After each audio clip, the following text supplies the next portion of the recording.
still have 2 million fewer jobs than we did at the start of the most recent recession, even though we're 5 years into it. And at the current rate of job creation, it's going to be another year or longer until we just get those jobs back. When you think about it, the basic way that we educate kids and get people ready for the workforce hasn't really changed in 100 years.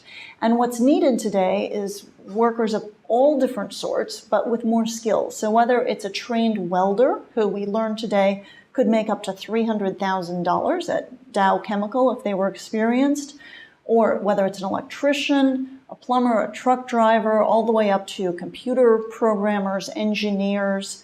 Factory floor workers are not what they were a few decades ago, where people need some IT and computer savvy to operate the complex machinery that now make the goods in factories. And the U.S. way of educating students, getting them ready for this new workforce, just hasn't kept pace. And there's a radical rethink needed, and companies need to participate much more with educational institutions to help create the programs that make students ready when they walk out the door to actually go get a job. The Tauber Institute here at the University of Michigan is an interesting example. So it was founded by Joel Tauber, who himself has an industrial, as he calls it, an old smokestack company. And on the board are now all sorts of companies, from eBay to Amazon to Intel, that advise the Institute. They train engineers in operations and logistics, how to run factories.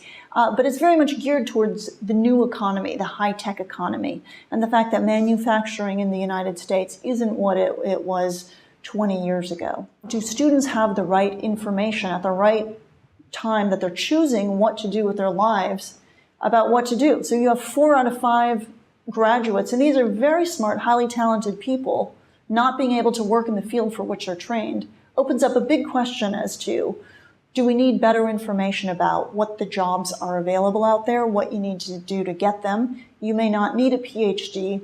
You may need different types of training.